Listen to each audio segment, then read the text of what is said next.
என்னையாச்சு? எனக்கு தெரியும் ஒருத்தர் நீ இல்லன்னு கேட்டு அவனுக்கு வந்தாலும் இல்லன்னு சொல்லி சரியா? ஏதோ கொலைக்கு பண்ணிட்டு இருந்தியா? என்ன கடை இல்லன்னு சொல்றீ, அதோட நிறுத்திக்குவா. வந்து கேட்டாங்கன்னா ஆள் இல்ல வெளியே போயிட்டான்னு சொல்லி, புரியுதா? ஏமா புருஷங்க வந்தானம்மா? இப்பதானே வெளியே போனாரு. ஏன் என்னன்னு ஆச்சு? நீ தப்பிச்சிட்டா கையில மாட்டாம போயிருவான். நாளைக்கு பேசிக்கிறேன், வாடா போலாம். ஏ மாமா, எங்க போனாரு இந்த ஆளு? ஏன் குரல் மட்டும் கேக்குது? அவங்களா போயிட்டாங்களா? யோ, என்னையா பண்ணி தொலைச்சிட்டு வந்த? அவங்க வீட்டுல திருடிட்டு வந்துட்டியா? ஏண்டி நீ வேற அப்படிலாம் ஒண்ணும் இல்லடி. அரையங்குடி கூப்பிடுறாங்களா? அதுக்குத்தான் நான் பாவமா இருப்பேனாடி.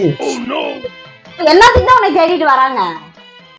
வேலைக்கு கூப்பிடுறானுங்கடி. அவன் உடம்பாடி அவனுக்கு தான் தெரியும். வந்துடுறானுங்க காலங்காத்தாளிய. போடி.